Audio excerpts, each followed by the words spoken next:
let's have another chat about homebrewed summer ales.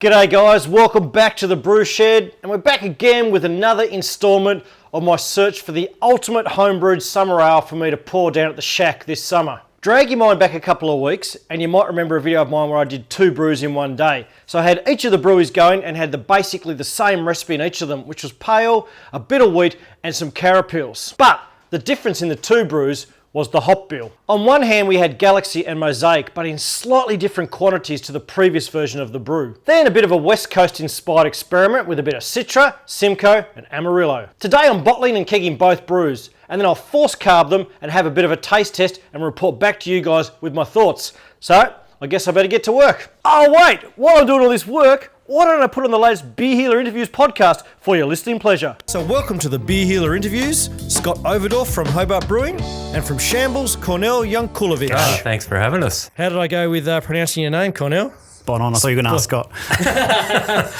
Alrighty, so we've got a couple of beers in front of us. Let's crack them. Go into the mics with a... Sounds fantastic. So we've got a beer from Shambles and we've got a beer from Hobart Brewing, and the boys are drinking each other's beers. So Scott, what do you got first?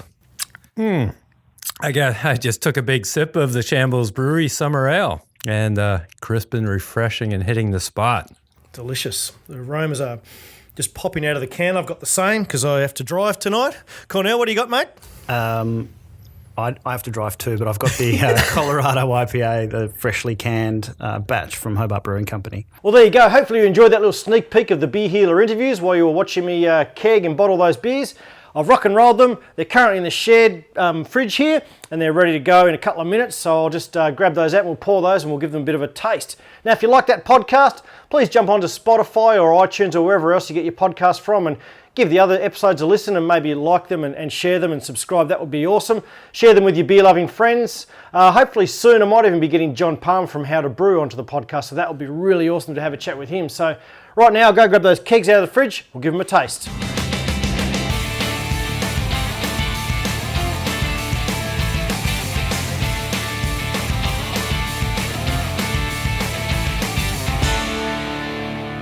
There we go, there's my 2 beers poured. That is the West Coast. That is the Galaxy and Mosaic.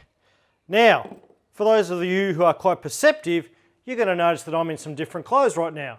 And that is for 2 main reasons. One, I was really rushing. I had to get out of the house yesterday afternoon, so I didn't give the kegs enough time to settle down. So one of them was really pouring foam. But having said that, this one here today is still pretty lively. And when I tasted the beers, I wasn't overly happy. Well, I wasn't overly happy because the beers I didn't feel were aromatic enough and didn't really taste that great.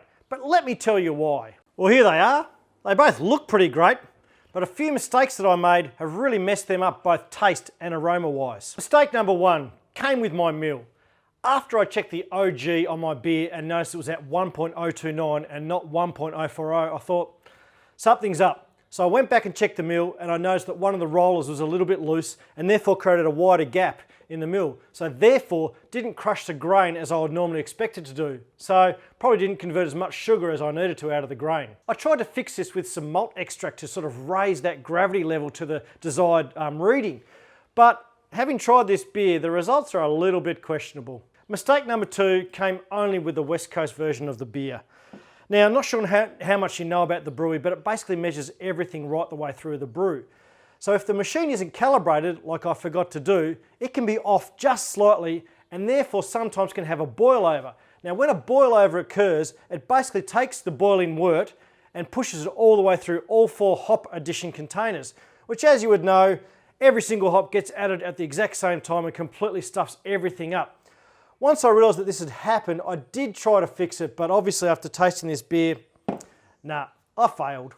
Mistake number 3, I'm not really sure how or why, but when I took my final bricks reading, it was around about 4.5, which by my calculations means the final gravity was 1.004. So as a result, both beers are extremely dry.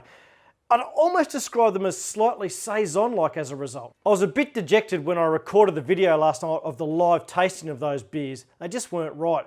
So I canned that part of the video until now. But I'm always about improving my beers and getting other people's opinions. So I took both beers down to a family barbecue in the afternoon. So the general consensus was that the Galaxy Mosaic version of the beer wasn't too bad.